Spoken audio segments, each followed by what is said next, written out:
Okay dear student, today let we going to discuss about the kingdom Monera. ನಾನು ಮುಂಚೆನೆ ಹೇಳಿನಿ, ಈ 5 Kingdom ಅಲ್ಲಿ ಯಾವುದೇ ಒಂದು ಕಿಂಗ್ಡಮ್ ಅನ್ನ ನೀವು ಸ್ಟಡಿ ಮಾಡಬೇಕಾದ್ರೆ ಅದ್ರ ಪರ್ಟಿಕ್ಯುಲರ್ ಯಾವ್ಯಾವ ಕ್ಯಾರೆಕ್ಟರ್ಸ್ ಗಳನ್ನ ನೋಡ್ತಿರ್ಬೇಕಂತೇಳಿ R.H. ವಿಟೇಕರ್ ಏನ್ ಮಾಡ್ತಾರ, 5 ಕಿಂಗ್ಡಮ್ ಕ್ಲಾಸಿಫಿಕೇಶನ್ ಅನ್ನ ಡಿವೈಡ್ ಮಾಡಿ ಫಸ್ಟ್ ಒಂದು ಕಿಂಗ್ಡಮ್ ಮೊನೇರಾ, ಪ್ರೊಟಿಸ್ಟಾ, ಫಂಗೈ, ಪ್ಲಾಂಟೆ ಮತ್ತೆ ಎನಿಮೇಲಿಯಾ ಅಂತ 5 ಕಿಂಗ್ಡಮ್ಸ್ ಅನ್ನ ಡಿವೈಡ್ ಮಾಡ್ತಾರೆ. ಓಕೆ, ಸೊ ಅದರಲ್ಲಿ ಫಸ್ಟ್ ಕಿಂಗ್ಡಮ್ ಯಾವ್ದಪ್ಪ ಅಂತಂದ್ರೆ ಕಿಂಗ್ಡಮ್ ಮೊನೇರಾ. ಅದನ್ನ ಕಾಮನ್ಲಿ ನಾವು ಏನಂತ ಕರಿತೀವಿ ಅಂದ್ರೆ ಬ್ಯಾಕ್ಟೀರಿಯಾ ಅಂತ ಕರಿತೀವಿ. ಸೊ ಆಲ್ಮೋಸ್ಟ್ ನೀವೇನಾದ್ರೂ ಕಿಂಗ್ಡಮ್ ಮೊನೇರಾ ಬಗ್ಗೆ ಕೇಳಿರ್ಲಿಲ್ಲ ಅಂತಂದ್ರೆ ಒಂದು ಜನರಲೈಸ್ ಇನ್ಫಾರ್ಮೇಶನ್ ಕೊಟ್ಬಿಡ್ತೀನಿ ನೋಡ್ರಿ. ಇಮ್ಯಾಜಿನ್ ಮಾಡ್ಕೊಳ್ರಿ, ಒಂದು ಕ್ಷಣ ನಮಗೇನಾದ್ರೂ ಲ್ಯಾಕ್ಟೋಬ್ಯಾಸಿಲೈ ಅನ್ನುವಂತ ಬ್ಯಾಕ್ಟೀರಿಯಾ ಇರ್ಲಿಕ್ಕಂತಂದ್ರೆ ಏನಾಗಿರ್ತಿತ್ತು ನೋಡ್ರಿ. ಲ್ಯಾಕ್ಟೋಬ್ಯಾಸಿಲೈ ಬ್ಯಾಕ್ಟೀರಿಯಾ ಇರ್ಲಿಕ್ಕಂತಂದ್ರೆ ಆಲ್ಮೋಸ್ಟ್ ಆಲ್ ನಮಗ ಹಾಲಿನಿಂದ ಮೊಸರು ಮಾಡಕ್ ಆಗ್ತಿರ್ಲಿಲ್ಲ, ಮೊಸರಿನಿಂದ ನಮಗೆ ಮಜ್ಜಿಗೆ ಮಾಡಕ್ ಆಗ್ತಿರ್ಲಿಲ್ಲ, ಮತ್ತೆ ಬೆಣ್ಣೆನೂ ಸಹಿತ ಆಗ್ತಿರ್ಲಿಲ್ಲ. ಅದು ಏನಪ್ಪಾ ಅಂತಂದ್ರೆ ನಮಗ ಬ್ಯಾಕ್ಟೀರಿಯಾಗಳದ್ದು ಇಂಪಾರ್ಟೆನ್ಸ್ ಅನ್ನ ಹೇಳ್ಕೊಡ್ತದ. ಅದೇ ರೀತಿಯಾಗಿ ಈ ಬ್ಯಾಕ್ಟೀರಿಯಾಗಳು ಏನ್ ಮಾಡ್ತಾವು, ಎಲ್ಲಿ ಇರ್ತಾವು, ಹೆಂಗ್ ಇರ್ತದ, ಸೊ ಅದ್ರದ ಬಗ್ಗೆ ನಾವು ಇನ್ ಡಿಟೇಲ್ ಆಗಿ ಸ್ಟಡಿಯನ್ನ ನೋಡ್ಕೊಂತ ಹೋಗೋಣ. ನೀವು ಟೈಫಾಯ್ಡ್ ಅನ್ನುವಂತ ರೋಗ ಕೇಳಿರ್ಬೋದು. ಈ ಟೈಫಾಯ್ಡ್ ಅನ್ನುವಂತ ರೋಗ ಬರುವುದು ಕೂಡ ಎದರಿಂದ ಹೇಳ್ರಿ, ಈ ಬ್ಯಾಕ್ಟೀರಿಯಾಗಳಿಂದನೇ. ಓಕೆ, ಸೊ ಹಾಗಾದ್ರೆ ಇಂಪಾರ್ಟೆಂಟ್ ಕ್ಯಾರೆಕ್ಟರ್ಸ್ ಗಳು ಯಾವ ಯಾವ್ದು ಬರ್ತದ ಕಿಂಗ್ಡಮ್ ಮೊನೇರಾದಲ್ಲಿ. ಮತ್ತೆ ನೆನಪಿಟ್ಕೊಡ್ರಿ, ಕಿಂಗ್ಡಮ್ ಮೊನೇರಾ ಬರಿಬೇಕಾದ್ರೆ R.A ಬರೀರಿ ಮತ್ತೆ ಮೋನಿಕಾ ಮಾಡಿಗಿಡಿರಿ. ಓಕೆ, ಹಂಗ್ ಬರೆಯಂಗಿಲ್ಲ. ಓಕೆ, ಬರ್ರಿ. First one, the kingdom Moneran organisms, these are the prokaryotes. Prokaryotic organism ಅಂದ್ರೆ ಪ್ರೋಕ್ಯಾರಿಯೋಟಿಕ್ ಅಂತಂದ್ರೆ ಏನು ನೋಡ್ರಿ, ಆರ್ಗ್ಯಾನಿಸಮ್ಸ್ ಅಲ್ಲಿ 2 ಟೈಪ್ ಬರ್ತದೆ, ಒಂದು ಪ್ರೋಕ್ಯಾರಿಯೋಟ್, ಇನ್ನೊಂದು ಯುಕ್ಯಾರಿಯೋಟ್. ಪ್ರೋಕ್ಯಾರಿಯೋಟ್ ಅಂತಂದ್ರೆ ದ ಆರ್ಗ್ಯಾನಿಸಮ್ಸ್ ಸೆಲ್ ಇರ್ತದ, ಆ ಸೆಲ್ ಒಳಗಡೆ ಏನಿರ್ತಪ್ಪ ಅಂತಂದ್ರೆ ನ್ಯೂಕ್ಲಿಯಸ್ ಇರ್ತದೆ. ಯಾವ ಆರ್ಗ್ಯಾನಿಸಮ್ ಇಲ್ಲ ಯಾವ ಆರ್ಗ್ಯಾನಿಸಮ್ ಸೆಲ್ ಅದರ ಒಳಗಡೆ ನ್ಯೂಕ್ಲಿಯಸ್ ಇತ್ತಂದ್ರೆ ಅದನ್ನ ನಾವು ಏನಂತ ಕರಿತೀವಿ, ಯುಕ್ಯಾರಿಯೋಟ್ಸ್ ಅಂತ ಕರಿತೀವಿ. ಯಾವ ಆರ್ಗ್ಯಾನಿಸಮ್ ಒಳಗಡೆ ನ್ಯೂಕ್ಲಿಯಸ್ ಇರಂಗಿಲ್ವೋ ಅದನ್ನ ನಾವು ಏನಂತ ಕರಿತೀವಿ ಅಂದ್ರೆ ಪ್ರೋಕ್ಯಾರಿಯೋಟ್ಸ್ ಅಂತ ಕರಿತೀವಿ. ಹಾಗಾದ್ರೆ ಇಲ್ಲಿ ನ್ಯೂಕ್ಲಿಯಸ್ ಇಂಪಾರ್ಟೆನ್ಸ್ ಏನು, ಈ ನ್ಯೂಕ್ಲಿಯಸ್ ಒಳಗಡೆ DNA ಅನ್ನುವಂತ ಜೆನೆಟಿಕ್ ಮಟೀರಿಯಲ್ ಇರ್ತದ. ಸೊ ಹಾಗಾದ್ರೆ ನೀವು ಕ್ವಶನ್ ಕೇಳಬಹುದು, ಸರ್ ಮತ್ತೆ ಇದ್ರಾಗ ನ್ಯೂಕ್ಲಿಯಸ್ ಇರಂಗಿಲ್ಲ ಅಂತ ಹೇಳ್ತೀರಿ, ನ್ಯೂಕ್ಲಿಯಸ್ ಒಳಗಡೆನೆ DNA ಇರ್ತಾವಲ್ಲ, ಸೊ ಇದ್ರೊಳಗಡೆ DNA ಇರ್ತಾವೋ ಇಲ್ಲೋ, ಇರ್ತಾವ. ಇಲ್ಲಿ DNA ಹೆಂಗಿರ್ತದ ಅಂತಂದ್ರೆ ಈ ಸೈಟೋಪ್ಲಾಸಮ್ ಒಳಗಡೆ ಫ್ರೀಲಿ ಫ್ಲೋಟಿಂಗ್ ಸ್ಟ್ರಕ್ಚರ್ ಇಲ್ಲಿ ಇರ್ತದ.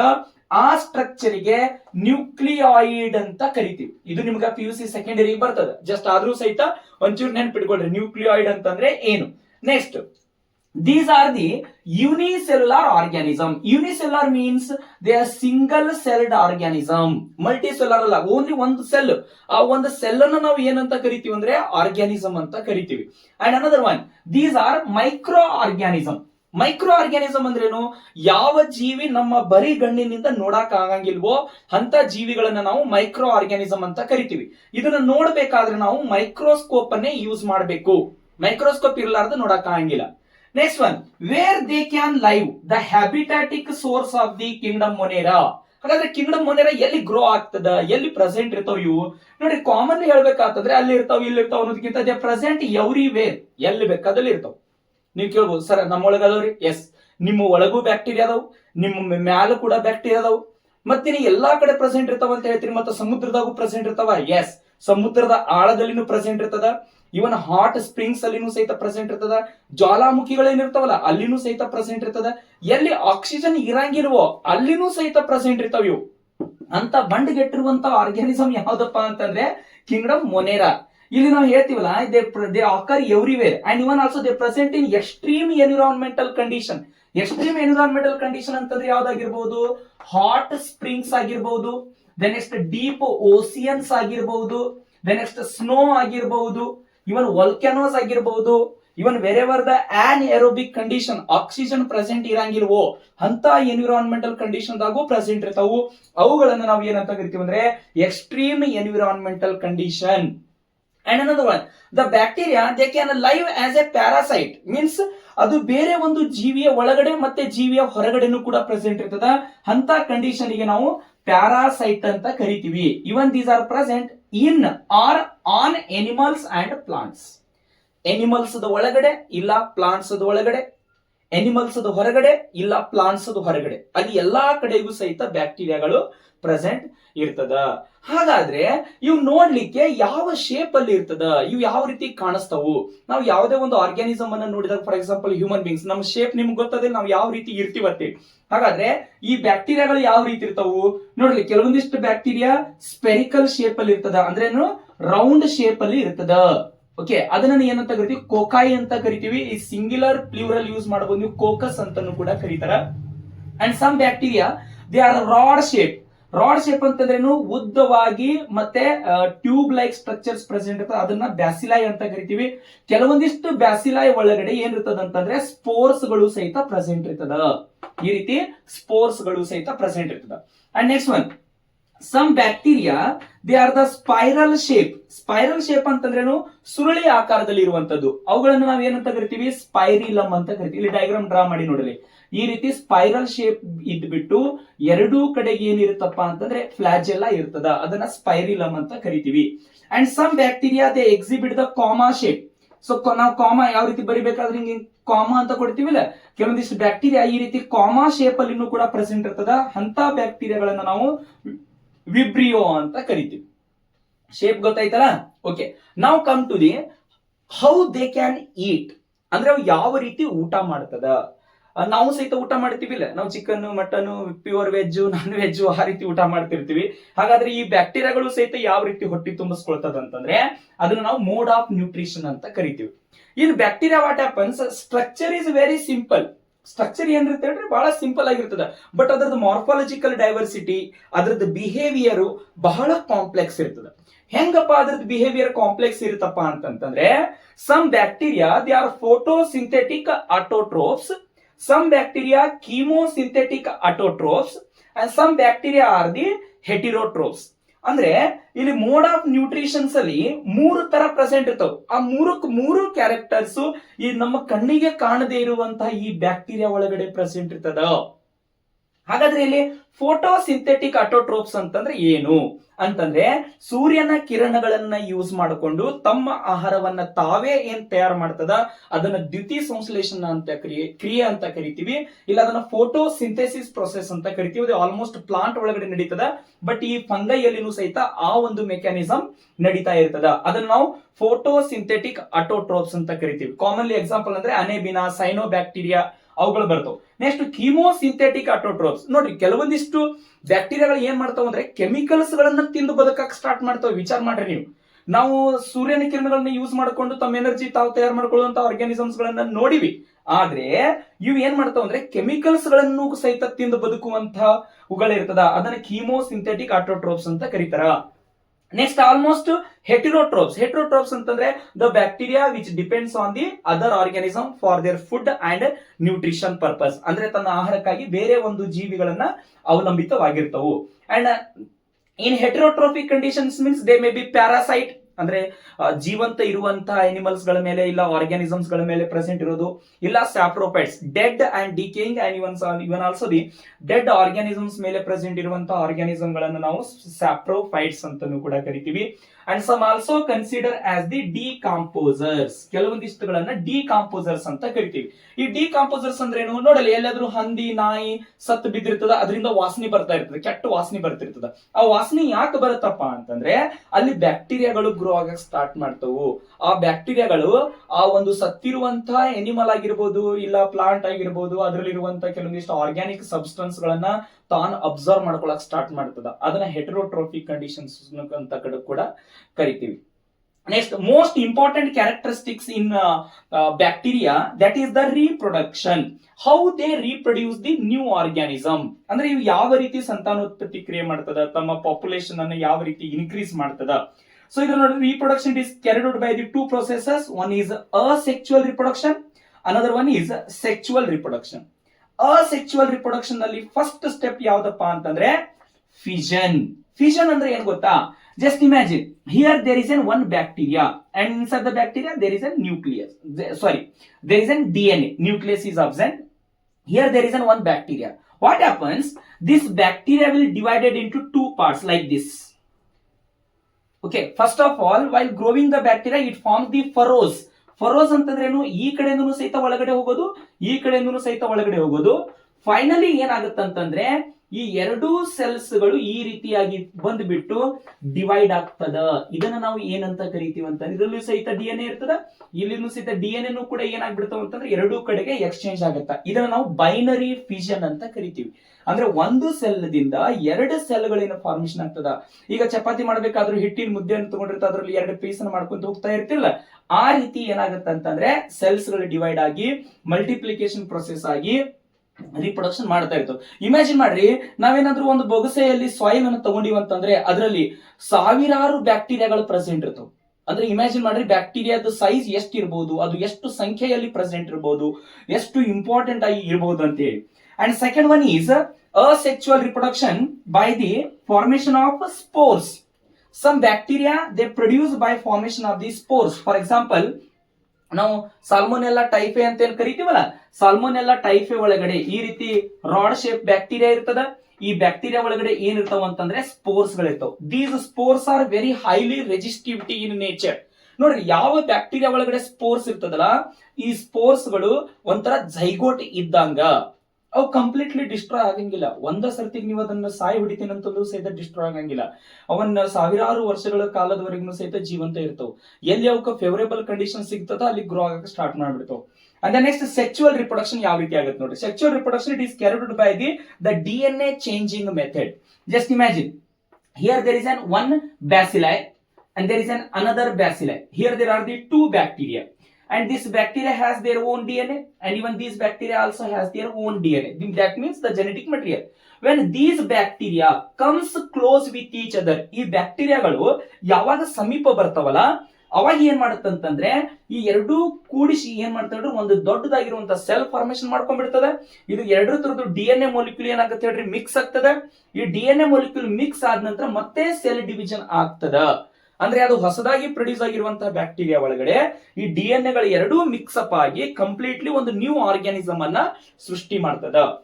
That is called as the DNA changing method in the sexual reproduction.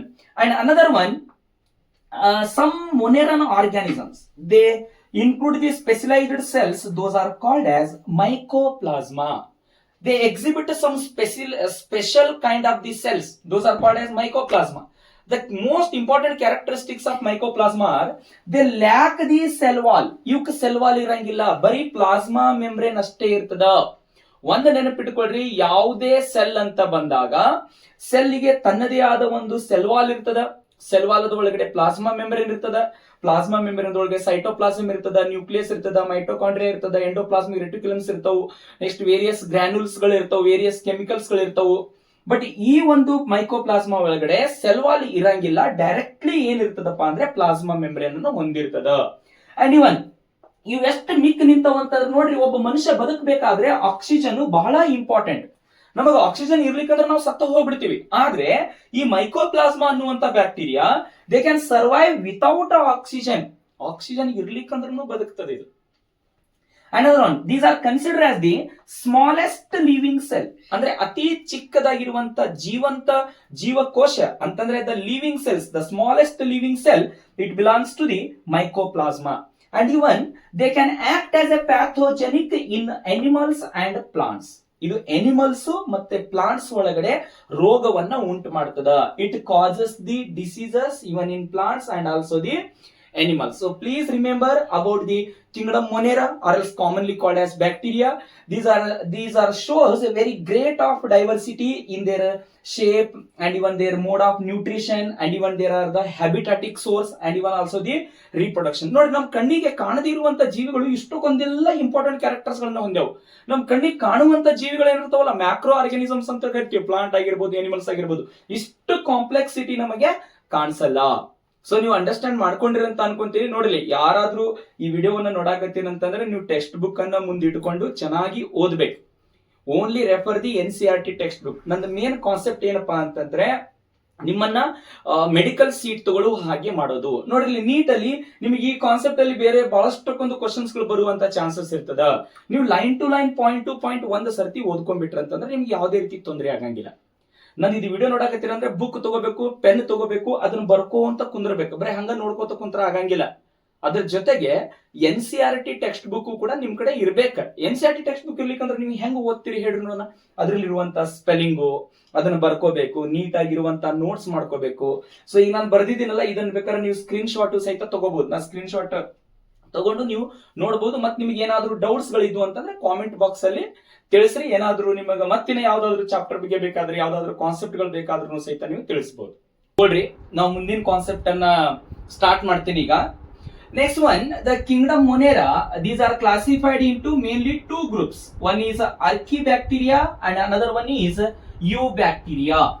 So let me going to discuss about what you mean by Archaebacteria and Eubacteria. What are the differences between them? Okay, first one, let me study about the Archaebacteria. Archaebacteria means the bacteria which grow in the harsh habitat. Hash habitat ಅಂತಂದ್ರೆ ಎಲ್ಲಿ ಮನುಷ್ಯರಿಗೆ ಮತ್ತೆ ಬೇರೆ animals ಗಳಿಗೆ ಅಲ್ಲಿ ಬದುಕಲಿಕ್ಕೆ ಸಾಧ್ಯ ಆಗಂಗಿಲ್ವೋ ಅಂತ ಒಂದು ಎನ್ವಿರಾನ್ಮೆಂಟಲ್ ಕಂಡೀಷನ್ ಗೆ ನಾವು ಏನಂತ ಕರಿತೀವಿ, ಹ್ಯಾಶ್ ಎನ್ವಿರಾನ್ಮೆಂಟ್ ಅಂತ ಕರಿತೀವಿ. ಸ್ವಲ್ಪ ನೀರು ಕುಡಿದು ಬರ್ತೀನಿ.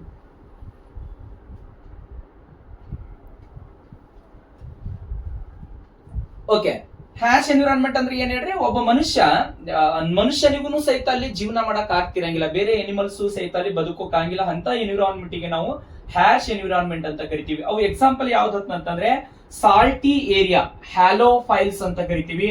ಹಾಟ್ ಸ್ಪ್ರಿಂಗ್ಸ್, ಥರ್ಮೋ ಆಸಿಡೋಫೈಲ್ಸ್ ಅಂತ ಕರಿತೀವಿ. ಮಾರ್ಷಿ ಏರಿಯಾ, ಮಿಥೇನೋಜೆನ್ಸ್ ಅಂತ ಕರಿತೀವಿ. ಈ ಮಾರ್ಷಿ ಏರಿಯಾ ಅಂತಂದ್ರೆ in which the organisms they live without oxygen. Such environmental condition is called as marshy environment or as the marshy area.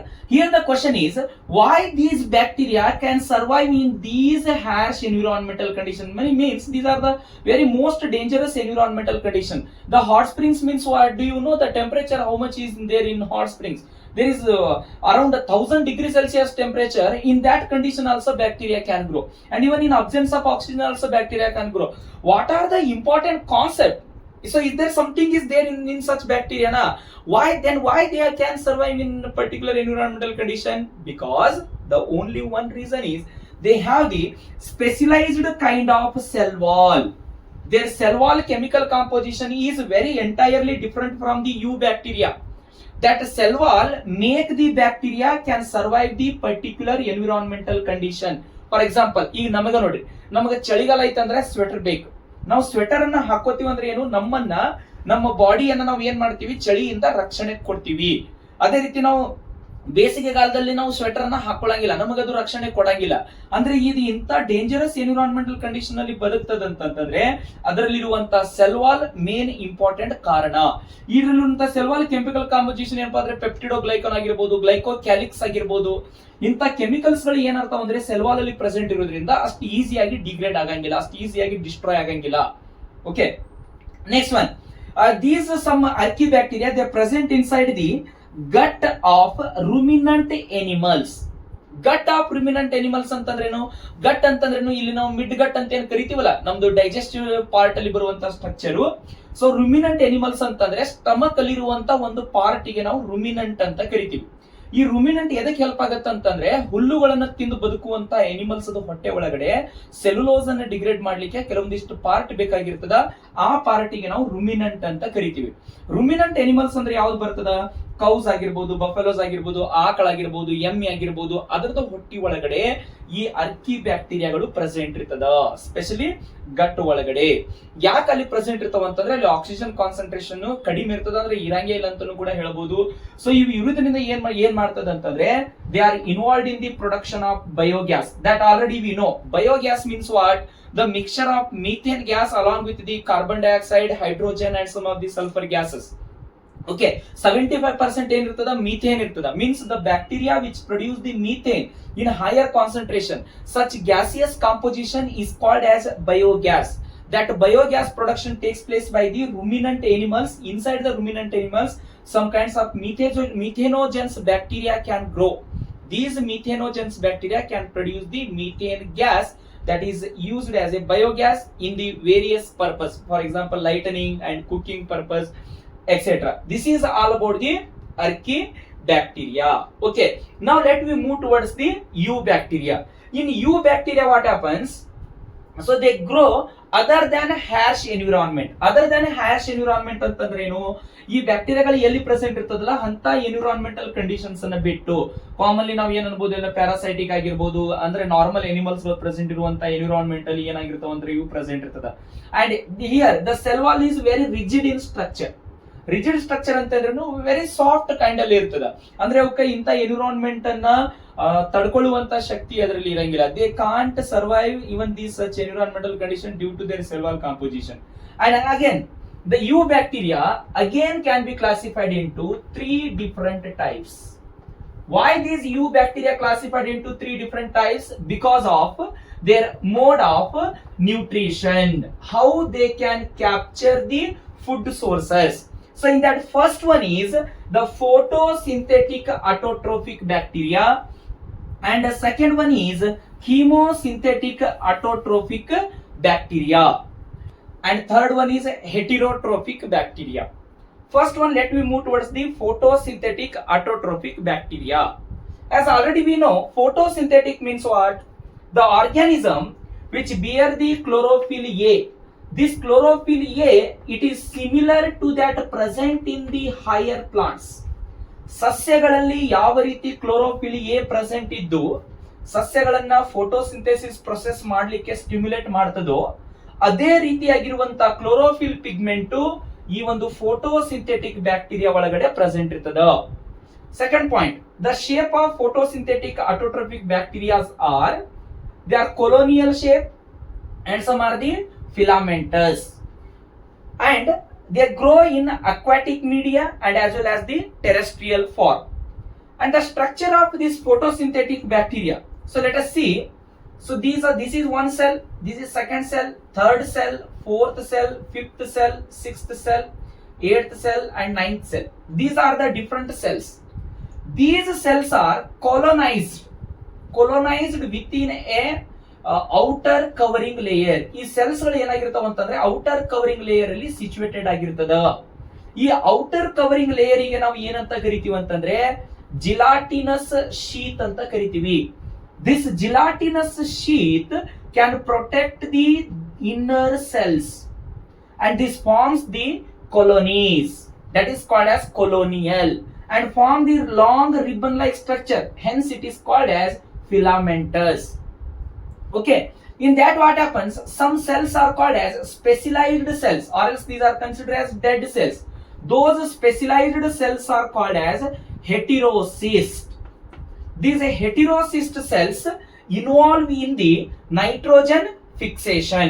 ಈ ಹೆಟಿರೋಸಿಸ್ಟ್ ಸೆಲ್ಸ್ ಏನ್ ಮಾಡ್ತಾವ ಅಂತಂದ್ರೆ ನೈಟ್ರೋಜನ್ ಫಿಕ್ಸೇಷನ್ ಅಲ್ಲಿ ಹೆಲ್ಪ್ ಮಾಡ್ತದ. ಸೊ ಈ ನೈಟ್ರೋಜನ್ ಫಿಕ್ಸೇಷನ್ ಅಂತಂದ್ರೆ ಏನು ನೋಡ್ರಿ, ಎನ್ವಿರಾನ್ಮೆಂಟ್ ಒಳಗಡೆ ನೈಟ್ರೋಜನ್ ಪಾಯ್ಸನಸ್ ಫಾರ್ಮ್ ಅಲ್ಲಿ ಪ್ರೆಸೆಂಟ್ ಅದ. ನಮ್ಮ ಬಾಡಿಗೂ ಸಹಿತ ನೈಟ್ರೋಜನ್ ಬೇಕು.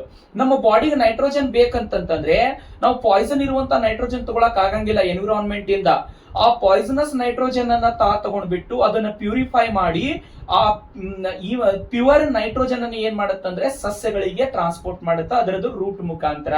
ಆ ಸಸ್ಯಗಳ ಮುಖಾಂತರ ನೈಟ್ರೋಜನ್ ಅನ್ನ ನಾವು ತಗೊಳ್ತೀವಿ, ಅದನ್ನ ನೈಟ್ರೋಜನ್ ಫಿಕ್ಸೇಷನ್ ಅಂತ ಕರಿತೀವಿ. ಈ ಫೋಟೋಸಿಂಥೆಟಿಕ್ ಬ್ಯಾಕ್ಟೀರಿಯಾಸ್ ಗಳು ಏನದವಲ್ಲ ನೀರಿನಲ್ಲಿ ಪ್ರೆಸೆಂಟ್ ಇದ್ದು ಒಂದು ಬ್ಲೂಮ್ ತರ ಅಂತಂದ್ರೆ ಬುರುಗು ಏನ್ ಫಾರ್ಮೇಶನ್ ಆಗತ್ತಲ್ಲ ಅಂತ ಒಂದು ಸ್ಟ್ರಕ್ಚರ್ ಫಾರ್ಮೇಶನ್ ಮಾಡ್ತದ ವಾಟರ್ ಬಾಡಿ ಒಳಗಡೆ. ಅಂದ್ರೆ ನೀರಿನಲ್ಲಿ ಬ್ಲೂಮ್ಸ್ ಗಳನ್ನ ಫಾರ್ಮೇಶನ್ ಮಾಡಕ್ ಸ್ಟಾರ್ಟ್ ಮಾಡ್ತದ. ಹಾಗಾದ್ರೆ ಫೋಟೋಸಿಂಥೆಟಿಕ್ ಆಟೋಟ್ರೋಪಿಕ್ ಬ್ಯಾಕ್ಟೀರಿಯಾಗಳಿಗೆ ಎಕ್ಸಾಂಪಲ್ ಯಾವ್ದಂದ್ರೆ ನಾಸ್ಟಾಕ್ ಅಂಡ್ ಅನಾಬಿನಾ. ನೆನಪಿಡ್ಕೊಳ್ರಿ, ಈ ಫೋಟೋಸಿಂಥೆಟಿಕ್ ಆಟೋಟ್ರೋಪಿಕ್ ಬ್ಯಾಕ್ಟೀರಿಯಾ ಅಂದ್ರೂ ಒಂದೇ, ಸೈನೋ ಬ್ಯಾಕ್ಟೀರಿಯಾ ಅಂದ್ರೂ ಒಂದೇ, ಅದಕ್ಕೆ ಇನ್ನೊಂದು ಹೆಸರದ ಬ್ಲೂ ಗ್ರೀನ್ ಅಲ್ಗೆ. ಈ ಮೂರು ತುರ್ದು ಹೆಸರು ಒಂದೇ. ಓಕೆ, ಈ ಒಂದು ನಾಸ್ಟಾಕದ ಡೈಗ್ರಾಮ್ ಅನ್ನು ಸಹಿತ ನೆನಪಿಟ್ಕೊಳ್ರಿ, ನಿಮಗೆ 2 ಮಾರ್ಕ್ಸ್ ಕೇಳಬಹುದು. ಸೊ ಇದು specialised cell heterocyst nitrogen fixation involvement ಆಗುತ್ತಾ. ಈ ಸೆಲ್ಸ್ ಗಳೆಲ್ಲ ಒಳಗಡೆ ಕಾಂಪ್ರೈಸಸ್ ಆಗಿ ಹೊರಗಡೆ ಒಂದು ಔಟರ್ ಪ್ರೊಟೆಕ್ಟಿವ್ ಲೇಯರ್ ಇರ್ತದೆ, ಅದನ್ನ ಜಿಲಾಟಿನಸ್ ಶೀತ್ ಅಂತ ಕರಿತೀವಿ. ಅಂದ್ರೆ ಜಿಲಾಟಿನಸ್ ಮೆಂಬ್ರೇನ್ ದಿಂದ ಮಾಡಲ್ಪಟ್ಟಿರ್ತದೆ, ಒಳಗಡೆ ಎಲ್ಲವೂ ಇವು ಪ್ರೊಟೆಕ್ಷನ್ ಕಂಡೀಷನ್ ದಾಗ ಇರ್ತದೆ. Okay, next one we will move towards the chemosynthetic autotrophic bacteria. Already you know chemosynthetic means what? The bacteria which consumes the chemicals. The bacteria which consume the chemicals or else which oxidize the inorganic substance and oxidize ಮಾಡುತ್ತಾ. So those are nitrates, nitrites and ammonia. ಈ ಮೂರು chemicals ಗಳನ್ನ ಏನ್ ಮಾಡುತ್ತೆ ಅಂದ್ರೆ oxidise ಮಾಡುತ್ತೆ. Oxidise ಮಾಡೋದಂದ್ರೆ break ಮಾಡೋದು. ಈ ಕೆಮಿಕಲ್ ಬಾಂಡ್ಸ್ ಗಳನ್ನ ಬ್ರೇಕ್ ಮಾಡಿ ಅದರಲ್ಲಿ ಇರುವಂತ ಕೆಲವೊಂದಿಷ್ಟು ಪರ್ಟಿಕ್ಯುಲರ್ ಸಬ್ಸ್ಟೆನ್ಸಸ್ ಗಳನ್ನ ರಿಲೀಸ್ ಮಾಡೋದು. And these release the ATP. ಅವುಗಳನ್ನ ಬ್ರೇಕ್ ಮಾಡಿ ಏನ್ ಮಾಡುತ್ತಂದ್ರೆ ತನಗೆ ATP ಬೇಕಲ್ಲ, ATP ಸಹಿತ ಏನ್ ಮಾಡ್ಕೊಂಡ್ಬಿಡುತ್ತೆ, ತಾನು ಯುಟಿಲೈಸ್ ಮಾಡ್ಕೊಂತದ. ಈ ಕೆಮಿಕಲ್ಸ್ ಗಳನ್ನ ಆಕ್ಸಿಡೈಸ್ ಮಾಡೋದ್ರಿಂದ ನಮಗೆ ಏನ್ ಹೆಲ್ಪ್ ಅದ, ಎನ್ವಿರಾನ್ಮೆಂಟ್ ಗೆ ಯಾವ ರೀತಿ ಇದು ಹೆಲ್ಪ್ ಮಾಡ್ತದ?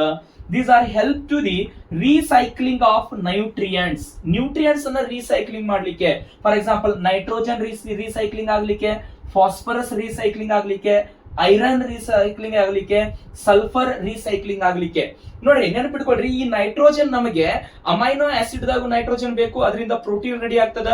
ಮತ್ತೆ DNA ರೆಡಿ ಆಗ್ಬೇಕಾದ್ರೂ ನೈಟ್ರೋಜಿನಸ್ ಬೇಸ್ ಬೇಕು, ಅದ್ರಾಗೂ ನೈಟ್ರೋಜನ್ ಇರ್ತದ.